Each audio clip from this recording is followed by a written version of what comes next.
Whether it makes you laugh, cry, scream, or fly, there's a song for every emotion. We're Mike and Priya, and we talk about the songs that make up the soundtrack to your life. Because life is in the lyrics. Yeah, that's it.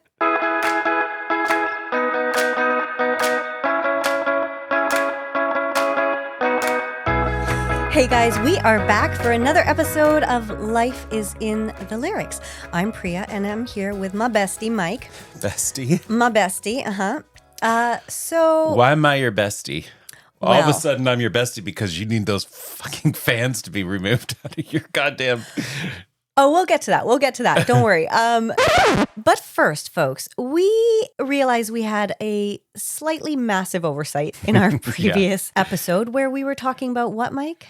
Yeah, we were talking about movie stars that had number one hits. Yeah, and we somehow overlooked an entire group of people who are massive stars now, such as like some of these little names. Oh yeah, they were she's Selena had a few hits. Something Gomez. Oh yeah, her, right. Did we say Justin Timberlake? Oh, him too. Yeah, there were so many. We couldn't say everyone. So many. So we only mentioned the artists that had like one number one hit. Yeah. Anyways, bygones, folks. Let's get on with this episode, and let me tell you why you're my bestie. Because we had a really fun Friday night. We went to karaoke to celebrate my birthday. Finally happened. A month after the fact, but doesn't matter. It was still the best time, and we've got the videos to prove it. I know. We do photos. have some videos. Although I've already been told by my husband that we are not allowed to post any of this. Which is a shame. I will say that's a shame because Don was... he was awesome. Fire. You guys were on fire. He was having a great time. And I was just like, what's happening right now? This is amazing. Because he sang last year at my birthday, but that was the first time I'd ever heard him sing at karaoke. Right. I feel like it was a bit under duress because I was like, nothing would make my night more than Don singing karaoke. And so he did it. And I was like, yay. But this time he was just like, he came in and he was like, yep, hell yeah. Yeah. Well, he had been practicing. The night that it got canceled, he had been practicing all day. Which song was he practicing? Was it All the Lovers? Yeah, All the Lovers, yeah. Oh my God, I wish we could put that out. I really wish we could. I know, we'll have to work on him and see, and then maybe share it on our Maybe social. we could do it without like silent and just with the song playing on it. No, I don't think he wants to be seen. I see. Okay. Performing. He's having such a Do you good time. remember him You guys were having doing the Rock best time. Lobster? Yes. Oh my God. A song Just that the rest of us were ridiculous. like, what is this? But we all I knew sang it. Rock Lobster. Yeah, down. It was completely ridiculous. Yeah, it was. Yeah, But it we was had a great lot of time. fun. Oh boy. The video of us singing Total Eclipse of the Heart. Oh my God. Okay. Well, we'll post some of that. We were really getting down. I've never thought of that as a sexy song. Yeah. But we were like, I know, we were grinding. grinding. Yeah. I think for me it was that I haven't been out and had fun like that, and I really enjoyed myself. I was ready for it. Oh my God, I was too. So ready for it. I came straight from work. Oh, really? No. Yeah. So Because it was late. We started late. Like you guys came in at like 8:15 or something. Bitch needed to cut loose. I needed to cut loose. I was And bitch cut loose. I did, yeah. He sure did. And I haven't been out late like that in a long time. I mean, I got home, I think, around 1 or 10 after 1. Listen, first of all, we scheduled it for 8 o'clock. And I'm the kind of person who in the winter, if anything is scheduled after it gets dark, I'm like, I don't know if I want to go out that, I just am happy to be on my couch. So it already started late for me, and I'm usually in bed by 11 p.m. I didn't get home till 1:15. Yeah. And I felt it. Felt it yesterday? I felt it yesterday. And what did you do yesterday? I had a nice, easy morning, so I was able to just really chillax. And then I just thought, I think I'm going to take a nap. I'm not a nap taker, but I took a nap for about 45 minutes. Yeah. With Casper on my chest. It was really nice and comfy. And then I had to go. I was... Casper is the guy that lives in the apartment next door? Yeah, on my chest. Yeah, with his arm, with his paw upstretched. I mean, I would call them paws because men are dirty, dirty dogs. Anyway, so... Casper is your cat. Casper's my cat. My 19-year-old cat now. I think he's 19. Anyway, so then I had an event. This vegan, influencer was hosting an event, and she had me pouring the wines for it. So I had to be up and out of the house by 4 o'clock. So it was it was a day. That's a full day after a night out. I mean, Yeah. we old. We can't do it like we used to. No, because we would have finished karaoke at like midnight and then gone for Chinese food in Chinatown and then been coming home at 3:00. Right. Yeah. Back in the day. Yeah. Back in the day. We had a good time. Yesterday, some friends of mine invited me to go work out with them. So I went to the gym at 11:30, and then my godson he's happy birthday, George. Aw. Shout out to my godson, George, and his lovely wife, Jess. She strongly encouraged him to do something for his birthday. George is, How old is he now? 32. Wow. He's 32. Today is his actual day, but we celebrated yesterday. Baby. Mm-hmm. And a big group of people. He said, I've booked a table at West Cork. It's an Irish pub. Lots of Irish people in there as well. Right. Well, you guys must have fit right in. Well, Because we're you look not very Irish. kind of. I know, but We you have the ginger hair. Well, yeah, so there was a big group. There must have been about, 20 people or so there. Nice. Yeah, so at 3:00 yesterday afternoon, I started drinking pints. Ooh. So I was 3... Were you still hungover and you just kept it going? Kind of, yeah. So then when I came home, I went to bed. So I waited until 8:45, and then I think it was I was acceptable. out cold by 9:10. Yeah, I didn't get to bed, I think, until about probably like 11:30 midnight. Because by the time you get home, you need to kind of unwind. I had some of the mac and cheese that was served at the dinner, and I was just like slamming it back when I got home, sitting on the couch watching a Discovery of Witches season 3. Discovery of what? Witches. It's not a great show. It's one of those actually guilty pleasure kind of. It's kind of a schlocky what? enough. It's a what?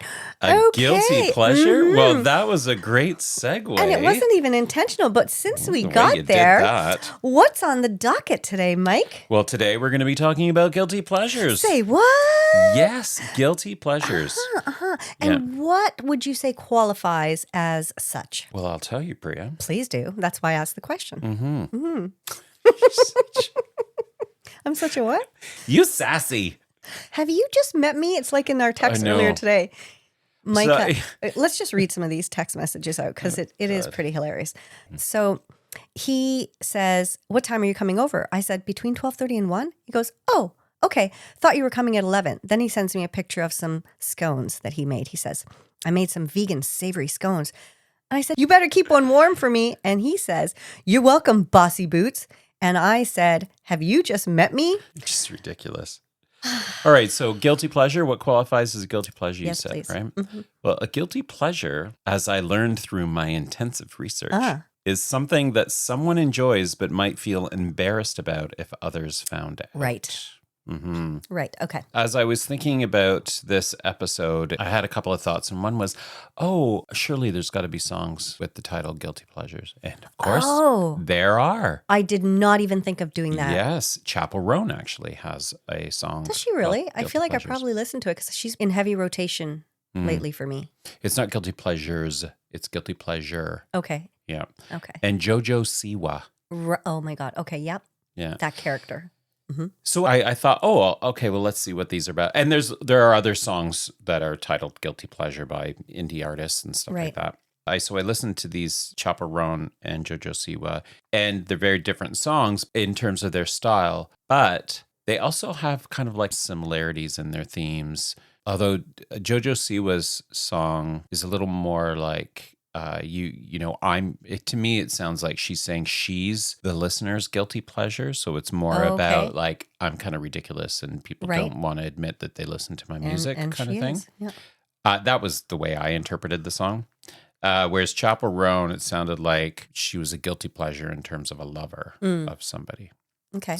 So I think, maybe the Jojo Siwa one was that also, but isn't she like a teenager or something? I don't know. The only thing I know about Jojo Siwa is the caricatures I've seen of her on SNL. Oh, okay. Because they do make fun of her quite a bit. Okay, yeah. Yeah, but I don't think I've heard any of her songs. Are her songs actually like chart toppers? Do they make it on the radio? I don't know. I or is she a honestly have TikTok personality? What is she? I don't know. I What thought is she this was Jojo like Siwa a business? Somebody tell us, what's a Jojo Siwa? What's a Jojo Siwa? listener. Listeners. Vi? Yeah. Our one listener? Vi? No. Listeners, let us know what a Jojo Siwa is. And Yeah. has this person had any hit songs or any songs we might have heard of? I guess I could just look that up, but I don't want to waste my time. And then, okay, so I was thinking songs that were titled Guilty Pleasure. And then I saw that Barbra Streisand and Barry Gibb had a album called Guilty Pleasure. Oh, It came like out a duet? in 2000s. Yeah. And then I was thinking, oh, Barbra Streisand and Barry Gibb, they had that song Guilty. And I remember because my mom had this record. Of course. And do you remember, do you know that song? I don't know the song. I know both the artists very well, but the song goes, "'Cause we got nothing to be guilty of. Our love will climb every mountain near or far. We are blah, blah, blah, blah, blah." Nothing is coming to me. Okay. Also, I'm wondering about their voices together. How did their voices sound together? It was a Grammy Award-winning song. Was it? Like, yeah. You'll have to look it up. I will have to look that one up because I love Barbra Streisand. I love her voice. And I mean, I've only heard Barry Gibb, I think, as part of the Bee Gees. Did he have a solo career? Yeah. Or was he just I think he did, yeah. Well, he wrote that song, apparently.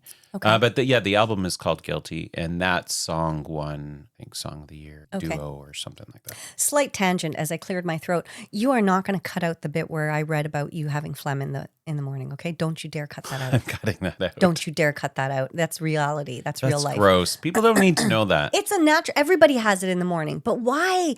Let's not spend fine. quality airtime wasted on that. Did you say quality? I would suggest quantity airtime. No. Okay, yeah, both. All right. Okay, so then the other thing I thought about, no, not the other thing I thought about. What came up while I was doing some research for this episode was that Spotify has a guilty pleasure Yes. Song Playlist. Mm-hmm. Yeah. And so I was like, okay, well, how do these songs end up on a guilty pleasure playlist? Did someone make this, or is this Spotify's own? So in my research, We're going to get this. yeah. So in preparation for this episode, I was looking online, and Spotify has a guilty pleasure playlist. And so I'm like, you didn't go to the library to research? No. Okay. I went online. I didn't do research. Yeah. I went to my Encyclopedia Britannica in the library. Mike's face is all red right I now. know. That's ridiculous. So red. So anyways, they use algorithms to create this playlist. And I thought, well, okay, well, what algorithms, like how are they figuring out what ends up on their guilty pleasure playlist? On theirs as opposed to personalized, or is it just Okay. And so they have 4 criteria. So listening habits, what songs a listener adds to their playlist and when they listen to them. Similar listeners, so what listeners with similar tastes are listening to these songs. Yeah. Content characteristics, so the genre, release date, and other characteristics of the content. And user engagement, how users engage with different types of music. What does that mean? I don't know. Like, I'm wondering if how can they tell how we engage with it? They're just like we play it or we don't play it. Well, I'm thinking like maybe it's a song that's on a workout playlist or a song that's on a. So they like take a chill playlist. Okay, so that makes sense. I think they're taking all of that data, and then saying, okay, well, the algorithms are then narrowing it down to a list of songs that they have. Okay. I still wonder how that hones down into becoming guilty pleasures. I know, because it's taking it's made it like the algorithms, Spotify, like I have no idea, but I don't think there's people looking at this data and saying, okay, well, these people are doing this and that and the other, so let's choose these songs. Like, I think it's probably all computer generated AI stuff. Can you do that voice again? Yeah, I don't know. Okay, well, let's. I'm going to use one of my guilty pleasures and something that I read in GQ magazine when they were talking about it. So they were saying that this song, GQ magazine called this song a contender for Song of the Summer. Okay, hold on. Are we going right into guilty pleasures? Oh, dude, we have more nonsense? Yeah. I'm still leading into where. Oh, my I know. goodness. I'm really rambling on. Okay. But all of this. I'm trying to explain what a guilty pleasure might be in terms of what GQ magazine called. Oh, okay. Yeah. Go for it. Okay. So they were saying. I thought you were just going to jump into songs on your list. I can wait for that. But so they said this is a song you internally groove to, but externally roll your eyes to. Oh, okay. And for me, that was a perfect example of what the songs on my list are. Yeah. Okay. That's good. Yeah. I like that. Do you want to go on for another 45 minutes about your explanation? No. Because we're going to be out of time. Well, okay. So anyways, what I was thinking of was, okay. So what I was thinking. Why can't you get through a sentence today? What's happening? I don't know. I think it's because I'm hungover. I still have 2 days alcohol in my hungover. system. Yeah. So I thought, well, why don't I look at what I play on my iTunes, like on the with my Apple Music? I thought, okay, well, why don't I look at what I play? What songs have I played more often? What's in heavy rotation? Yeah, exactly. Do you think I could fucking figure that out? Don't they have doesn't that automatically sort of come up? Yeah, you would think so. But when I looked at the songs, there's only like maybe 20 songs, and it's showing, okay, these ones were played twice and these other ones were played once. Of the thousands of songs that I have, it's not tracking it. That's weird. I know. And then I went into this ridiculous, trying to figure out how to do it. And so then, I need to sync my phone into my computer. I did that, wiped out it reset my music on my phone. All of my playlists that I had set up, gone. You couldn't get them back? No. Couldn't you just undo? No. Oh. I know. No bueno. Yeah. So anyways, I could not figure out. And I think what's happened is Apple Music has their subscription service. Yes. If you subscribe to their service, then you can find out what songs you listen to. Okay. So I assumed that you were a subscriber. No. Okay. And so I have the songs that I download. I buy music. Well, they're not going to do that stuff for you for free, bitch. They used to. They used to. Times You used have to be able changed. to see how often you played songs. Yeah. But now they don't allow that feature anymore, I guess. Or Yeah, I don't know. because for me, I have a most played. It totally frustrated me, is what I'm saying. I was pissed off. Clearly, and you spent 15 minutes telling us about it. I know. Okay. Boring. Yeah, I almost had a nap with my eyes open. Oh, there. shut up. Okay. Are we ready to actually get into it? Because we've spent 22 minutes just introducing the topic. Yeah. Mm-hmm. All right. Okay, go on then. Is it my turn? Yeah. Okay. So the song that I got that quote from GQ magazine, I don't even know if you would know this song because, heck, I don't know what you listen to anymore. But this is a song from like 5-6 years ago called I'm the One by DJ Khaled and Bieber and Quavo, Chance the Rapper, and Lil Wayne. It was a massive, massive hit. Do you remember that song? Well, I can only really think of... Just hum the yeah, tune. I'm the one. Da-da-da-da-da-da-da-da. I can't really hum it because it's a lot of rapping. Okay. And I'll look it up. And I can't sing the verses because this is the guilty part of it. I hate the lyrics to this song. Okay. I cannot stand it. First of all, I just don't like DJ Khaled. I don't like that he needs to announce himself in every song. He always starts off his songs by saying DJ Khaled, like it's Oprah saying, you get a car and you get a car. And it's so annoying. And he doesn't do anything else on the song. He just stands around in the video and kind of like you and your videos. I was listening to a couple of our podcasts, and you always talk about songs, and then you talk about the lyrics. Yeah. And there was an episode where you were like so disappointed in the video. Yes. You're like, and it made me really angry. Yeah, because it had nothing to do with the song. And I know the song you're talking about. Yeah. Because it was in our breakup songs episode. Okay. And it was a country song. And we're not going to go there. But this video also makes me very mad because, it starts off with this woman on a horse, okay? You're so committed to the videos, though. I do like to watch the videos, especially with this one because it's 3 huge rappers and Bieber and then DJ Khaled. But I just wanted to see what they do with the video, and it's so I don't know. There's this woman on a white horse, and she's in this the tiniest bikini, wearing heels for some reason. Well, why not? Yeah. And it's just her in Appropriate slow beachwear. motion, trotting along with her bosoms just bouncing heavily, barely contained in her bikini. Anyways, I can't go on about the video because it makes me mad, but let me just read you some of the... You just did. Okay, I'll read you some of the amazing lyrics here. Every rapper did their own verse, okay? They wrote their own verse. So Quavo, his verse, some of the lines are, I'm the one that hit that same spot, hit it. She the one that brings them raindrops. And I'm like, that is so rude. Yeah. Even for you, that's rude. Even for me. Well, yeah, I was thinking about this because I can be really dirty. I can also be very prudish.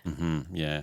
Which is weird, and you'll never know which one you're going to get. No, you don't. But I don't it's your what is that saying? It's a woman's prerogative. It's a Priya's prerogative. Yeah, that's right. It's a pee-pee. It's a pee. It's a pee-pee. I can be dirty around people I know, but I don't like raunchy, kind of misogynistic language if it's just So Chance the Rapper, his verse is, she beat her face up with that new Chanel. She liked the price, she see the ice, it make her coochie melt. When I met her in the club, I asked her who she felt. Then she went and put that booty on that Gucci belt. It's like... What is she beat up her face with the Gucci? With that new Chanel. I don't know. Maybe that means she puts on tons of makeup. But it just sounds so derogatory. Like it's just like she likes the prices. She's just a gold digger. Basically, because he goes on to say she can't afford, she likes bottle service, but she got no bottles. she got no Netflix, so we're chilling on my couch watching Netflix. And it's just, I hate the lyrics so much. This is a guilty I love the song. You love the song? It's such a good rhythm. Okay. And Bieber's chorus is so catchy. And that's what made it a sweet the song voice, of the summer. that Bieber. He does, and he knows how to write a hook. Like he knows how to write a catchy hook. And then the rest of the song was built around that. So you should listen to that song. It will probably end up on your like workout list or something because it's a banger for that. But so that was referenced in the GQ article. That was the song that it was built on. So the GQ article was talking about this song when it came out and saying that it's a contender for being Song of the Summer. Okay. And then they went on to say, Song of the Summer, this is the song you internally groove to, but externally roll your eyes to. And then they were talking about it and how catchy the hook is, how Justin Bieber's silky smooth, lyrics and stuff and voice, and then about all the verses. Okay. Yeah. Right. So that's my first one.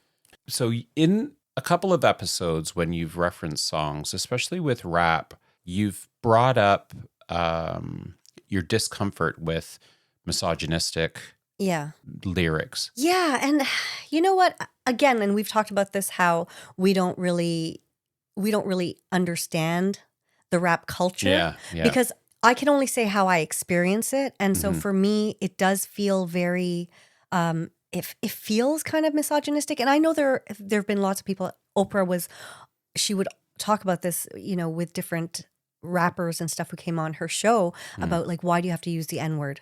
Like, why does anybody need to use that anymore? So I don't understand.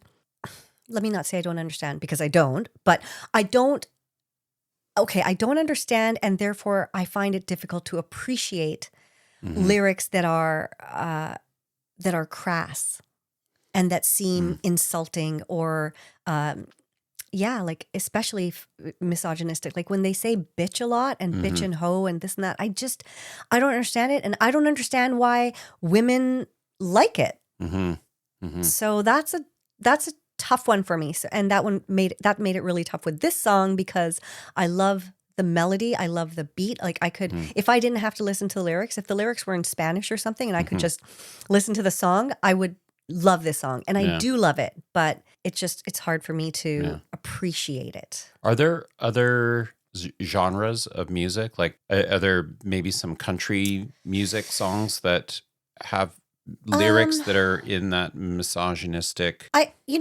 Let's take away from the misogynistic, but we've talked about Do They Know It's Christmas? And how the lyrics in that song, when you listen to the song and you know the idea behind it, great, loved it. But when you listen to the lyrics, it's like, these are kind of insulting.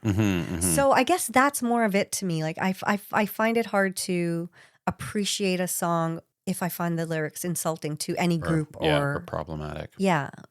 Okay. What do you... Yeah, no, that makes sense.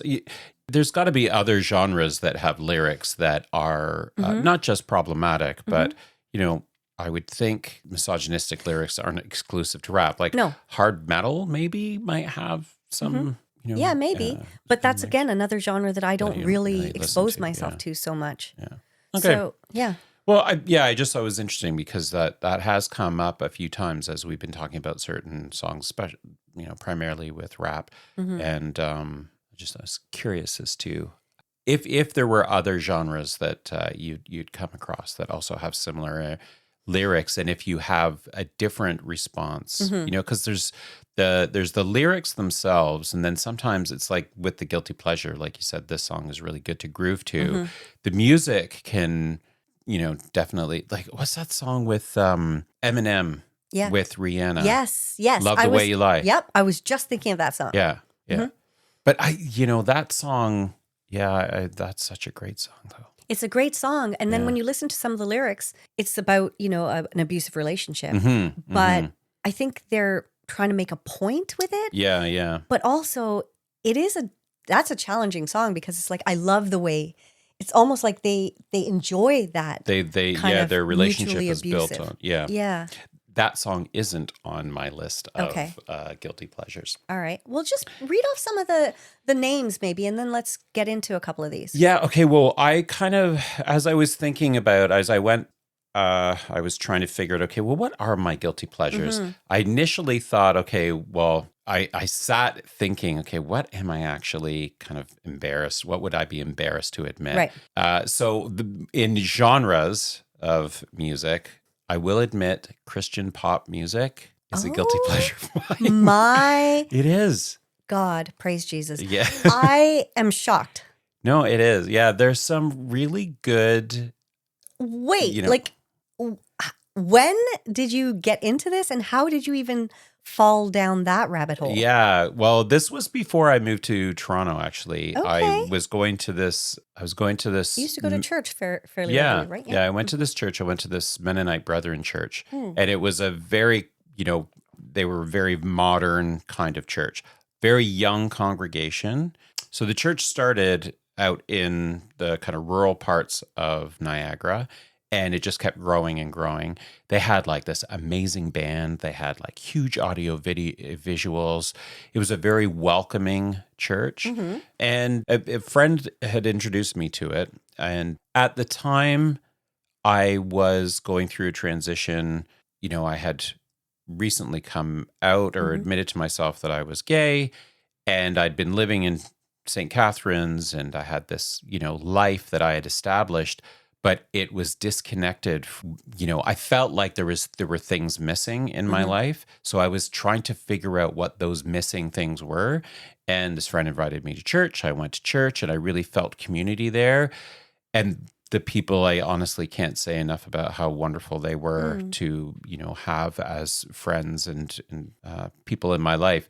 But it still didn't fill that void that I hadn't yet figured out. But it gave me the confidence. It helped me on that kind of journey of of me building my confidence to kind of figure out what I needed to do, which led to me, moving to Toronto. But I grew up Catholic, so the music that we listened to was those old the hymns and God. This and I mean, not that the Christian music isn't like that, but there's just something I really got into it, and them, writing these current church songs, and people get right into it. Like they have like a full band, drums, electric guitars, the whole thing. At the church service? At the church service. Okay. And they would produce these videos as well. So it was really, really current. It was really modern, and it was a great way of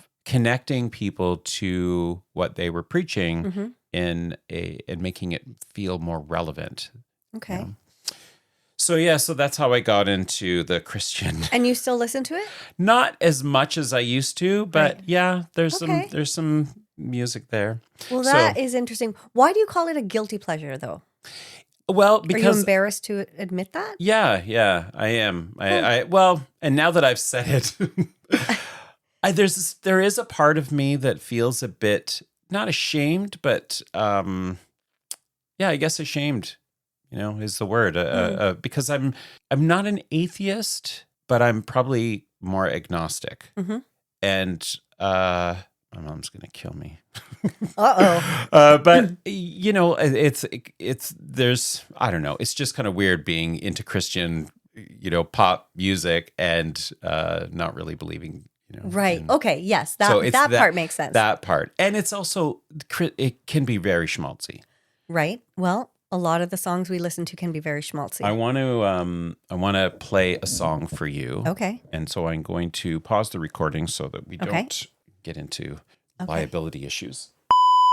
Okay, so I just had Priya listen to a band called Mercy Me, and their song was called I Can Only Imagine. Mm-hmm. So. And you're a little emotional. Yes, it did make me a little emotional. It kind of took me back to what I was going through at that time, and the feeling of community. Yeah. And you know what? Like, it kind of made me emotional too. Mm. Because, okay, I'm not religious. I don't listen to, now I'm getting emotional, watching you be emotional. I'm not a huge fan of organized religion, but I think faith is a beautiful thing. And so hearing the lyrics of that, like, I can only imagine what it'll be like to see you, and he's talking about God, to see you and to experience the glory and stuff. Like, it is very moving because for those of us who are not religious, what do we believe in? And I think it's amazing when people have that kind of faith, and the faith to, my eyes are just tearing now. I've stopped being emotional, but the water's just coming out. Every culture has religious music, and I think those are some of the most beautiful compositions. Like, even if I don't understand the language that they're in, there are some Indian songs that are ghazals, and they're religious in nature, and they're beautiful because it is about something bigger than us and our tiny little lives here on earth. Our little emotions, we're just a speck. Even if we just think of life as a thing, like, there's 7 other billion people in this world. Our single individual problems really inconsequential. Yeah.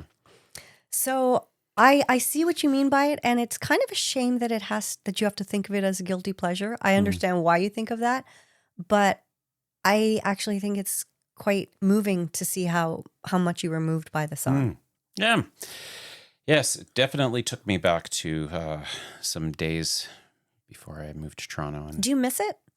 There are parts of me that do miss that time in my life, but I'm very blessed in the life that I have right now. And, isn't it funny that we use terms like blessed? It is, yeah. I was also thinking how, I use this Christian pop song I've identified this Christian pop song as a guilty pleasure, and yet I wouldn't think of any of the Christmas carols that are religious as guilty pleasures. Right. So it is kind of interesting how Holy Night. I've compartmentalized some of this stuff. But then, I was thinking, okay, well, there's pop music that I have. And then I was thinking, oh, yeah, there's some kind of indie, musicians as well that I think of that are on my guilty pleasure list. But some of the pop ones, of course, there's so many pop ones because they're just like, they seem silly and nonsensical. Like the current song, APT or apateux. Oh, right. Yeah. Which is, when I first heard it, I was like, what is this nonsense? And it kind of is nonsense. But did you know that it translates to apartment? And it's actually the name of a Korean drinking game. Oh. It translates to the word apartment. Yes, in Korean. So this is a song by Bruno Mars and Rosé. Yeah. So the game, to play apateux, you chant apateux. Well, that's how it's spelled anyways, APATEU. And then everyone puts their hands in the middle of a circle. Someone calls it a number, and whoever's on the bottom puts their hands on top as you count to that number. So whoever's last to place their hand on top has to take a shot.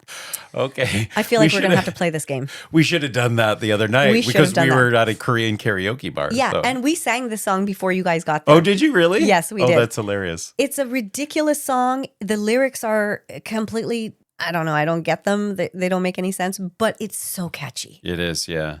Yeah, it's also, I think it's helped that there's like an Instagram dance that everybody does, and I haven't seen it, but maybe you haven't. Okay, I'll have to. Maybe we'll videotape you doing it and post it to our social. Well, yeah, we'll give that a try. We'll both do it. Yeah. All right. Well, going, in that pop genre, the Glee cast. There's so many Glee songs a lot. were, yeah. Because they were great at doing mashups. Yeah, I love those mashups. Yeah, I loved that episode with, what was his name, the teacher? Oh, I loved him. I want to say Will, but I don't think his name is Will. Will? Anyways, his wife joined the school faculty as the nurse or something like that. Yes. And she was giving all of the students some sort of medication that had some drugs in it that made them really hyper. It was Will. Will Schuster. Will Schuster. Okay. And do you remember that episode? Well, I remember when. I think I remember the episode. I remember that whole story arc for sure. Yeah, and the girls, their mashup was a Beyonce song and "Walking on Sunshine." It's such a good mashup. And then the guys, theirs was "Obsession" by Usher. Okay. And Bon Jovi's "Living on a Prayer." Okay, two good songs. It was, and again, really good. I can tell you, I've played those mashups a lot.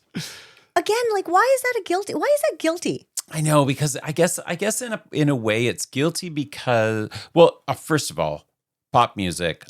I love pop music. I've been criticized by certain people that I'm very close with in my life about my pop music choices, but I don't care. I like pop music. I like music that I can sing to. Yeah. I like to be entertained by it. Same.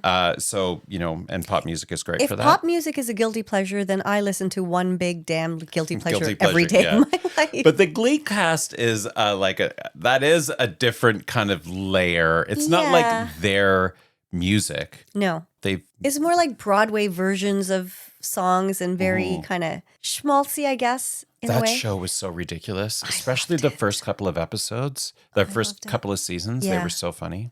I remember the mashup of Don't Stand So Close to Me and Young Girl. Don't stand so young girl, get out of my mind. Oh, right, yeah. My love for you is way out of line. It was a good but questionable mashup. Yeah. That's so funny. I would say that song, probably Young Girl, that would be a guilty pleasure, I would think. Do you have any that genre of pop music in there? Because I have another is S Club. Oh, okay. S Club. There ain't no party like an S Club party. Yeah. Oh. Okay, well, I will say that I kind of feel like anything by Backstreet Boys to me feels like a guilty pleasure. Yeah. And specifically, I wanted to say probably I Want It That Way. Yeah. Because it is such a ridiculous song, but it was nominated for 4 Grammy Awards. Really? Yeah, and it was critically acclaimed. Like a lot of critics actually spoke very highly of it. Did we sing that at your karaoke? I vaguely feel like we did, but I'm not so sure. I thought we did. Yeah, okay. That's I know. funny. Yeah. I'm going to have to ask the other people there because I feel like we would have. You are my fire, the one. Remember the video too? Oh my God, you have to think about the video when you think of some of these songs. So schmaltzy. So cheesy. Yeah. Is this the one where they're in an airplane hangar? Yeah. And they're all wearing white? For whatever reason, Yeah. they're in an airplane hangar. Yeah. Oh, so cheesy. But Okay, so you do have some of that pop music. Yes. Like that. Yeah, but honestly, like I don't have a lot of guilty pleasure songs. I didn't really think of genres. And again, if I would say, okay, I guess I would say country might be my guilty pleasure. I don't feel guilty about it, but I think like you with the Christian rock, I think like people would or with pop music maybe, people would probably, like most of my friends are not fans of country music. A few of them are, and we love it unabashedly, but I don't feel guilty talking about it, but other people sort of like look down their nose on it. Yeah. So I don't know. I don't have a lot of guilty pleasures. What about Nickelback? Yeah, okay. I do like Nickelback. I have no problem Do you remember saying that. going to see Nickelback? No, you've said this before. Yeah. Were they opening for somebody? No. You know who opened for them was Chris Daughtry. Daughtry. Yeah. I remember. I think Do you remember that? I remember Chris Daughtry, and I think I might have gone to that concert because of Chris Daughtry, who finished 4th on American Idol, and they changed the rules of American Idol because he got kicked off, and they were like, he should have won. So they changed the rules after that I didn't know season. that. Yeah, I loved him. I really like his voice, but I was never a huge Nickelback fan, so I feel like I would have gotten to that concert because I like Nickelback, but I really liked Chris Daughtry. Right. Well, Nickelback is on my list of guilty pleasures. Yeah, because people have such a hate on for them, but they are massively successful. So Yeah, they were huge. They were And they're huge, but still they're huge. so hated. Why? Yeah. Because all their songs sound the same? They're so commercial. What's wrong with that? I know. So is Taylor Swift. Yeah. Like, what is wrong with that? Yeah. I don't understand the hate people have for mainstream music or movies or anything that's mainstream. It's like, it's not cool because everybody likes it. Does that make something bad? Yeah. I think some of the stuff that I read, I think it has to do with them being more interested in having commercial success than having good music. Hey, everybody's got it. But Who wouldn't want to be rich and not have to worry about money? Yeah, but also, did you know that there was a movie at TIFF, a documentary about the hate for Nickelback? No. Yeah. I learned that when during I was your extensive research. during my extensive research. So I want to see it because they supported this documentary, and so it'd be interesting to hear what that view is. Yeah. And also, if people criticize because they felt like they were more interested in commercial success and not the quality of their music, I suspect that the band, as the artists, that they were not thinking that the quality of their music wasn't good. Right. Like, why would you release songs that you don't think are good? Because you would probably think if they're no good, nobody's going to listen to them. Yeah. So it's counterintuitive. I don't know. Totally weird. I don't know. Nickelback People is definitely hate them. Yeah. I like some of their songs. Like they wrote a song for one of the Spider-Man movies. And I quite like that song. I think it's called Hero. Oh, yeah. Yeah. Hero. Yeah. So I don't know. A lot of haters out there. I mean, what are you going to say? Haters going to hate. Anyways, One Direction. One Direction. Guilty pleasure. What's so guilty about them? They were massive. I don't know. I think, do you not think they kind of fall in the same genre as Backstreet Boys? Like boy band? Are boy bands as a genre a guilty pleasure? Bye. Yes, some are, because most of their, I feel like NSYNC probably falls into that category too, because a lot of their songs were just like, the lyrics, to me, they didn't mean anything, most of them. But I Don't feel want to like be a fool for you? Don't want to. Just another something game for in this two. game for two? Yeah, something. Shoot me, hate me? And again with the video of puppets on a string, like, But I do think One Direction is a little bit different because some of their songs, like That's What Makes You Beautiful, that song has quite lovely lyrics, and it sounds like you're singing. You're insecure, don't know what for. Something as you knock through the door. Everyone says. Yeah. Yeah, I don't know the lyrics, but that's what makes. Or there's the song we sang it on Friday. One of their songs. What did we sing? Oh God damn! What was it called? Story of My Life. Oh yeah, Story. That's a beautiful of my song. Life. Yeah. And that, I do always go to the video, don't I? That video shows each of them kind of with their own families, and I thought it was really beautiful because it was all a song about this is how I've lived my life, and these are some of the consequences of my actions. And I don't know. I think that they had some better music, but I think the guilty pleasure part for them is really that as a grown adult liking a bunch of teenagers is a bit right. maybe weird. That's true. on the flip side of that also, like for a band like Backstreet Boys who are still touring with no new music, but they're still singing their same old songs from 20 years ago.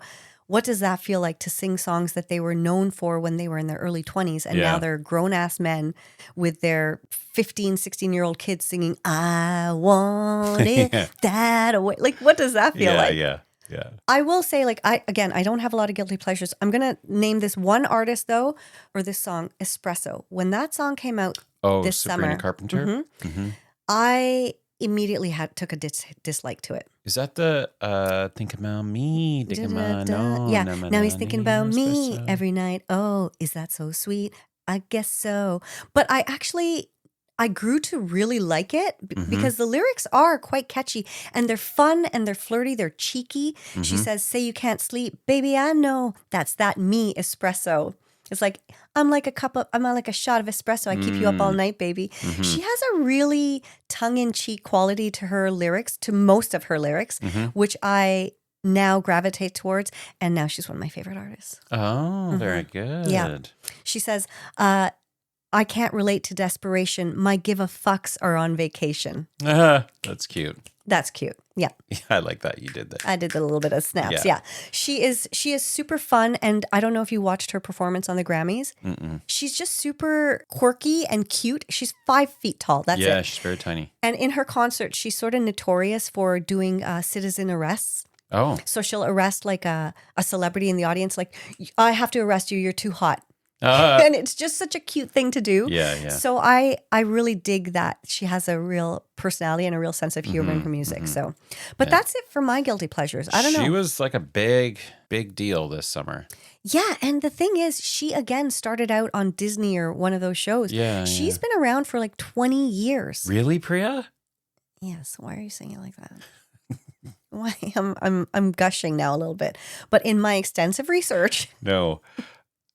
Did we already talk about this? I said that to you in another episode, and you were like, "Really? I didn't know that. I didn't know that." You are really above throwing things back in my face. You don't need to do this. I'm not throwing it back. I'm just saying it's funny. It's so funny how the two of us. Funny. Yeah. Well, we don't really ever listen to each other, do we? Yeah. No. Okay, I have a couple. Another genre, there's some indie bands. That was one of them. And I don't know if you've ever heard of Family of the Year. No. Family of the Year. They had a couple of songs that were quite popular. And one was called La Croix. Okay. Or sorry, Saint Croix, St.Croix. Okay. And I'm going to play it for you. And I think there's a lyric in here that is hilarious. You bring the ocean, I'll bring the motion. Together we'll make a love potion. Oh my God. It's really catchy tune. It's great. Okay. Yeah, so I'll play that for you Dirty. And then, of course, Leahy, I brought that up a couple of episodes ago as well. Leahy, like the Irish jig band? Yeah. Interesting. Yeah. I have no recollection of you mentioning them. Are you serious? No. Priya. What were you saying about them? I even played the song for you. By Leahy? And it sounded Irishy? Oh, my good night. Yes. Okay, sorry, guys. Oh, God. Okay. Yeah, and I'm going to say, like, I really don't have any guilty pleasures. I'm like, yeah, I like it. I like it. I don't care. Yeah, you're not feeling guilty about it at all. I don't. Yeah. My give a fucks are on vacation. Yeah. All right. Well, is that a wrap? I think that's a wrap. We're going to go listen to that song. All right, listeners, we want you to send us what your guilty pleasure songs are. Yes. Drop into our or DMs. Genres. Yeah. But before we do... Please, drop us a line. Yeah. Please, subscribe or give us a follow, a share or a like. Yeah. Our ego is another. Please, wait. Please, will you follow, you lame motherfucker? Okay, yeah. I thought I'd throw that in there for our little ending. Yeah. All right. See you next Wednesday. Bye. Bye.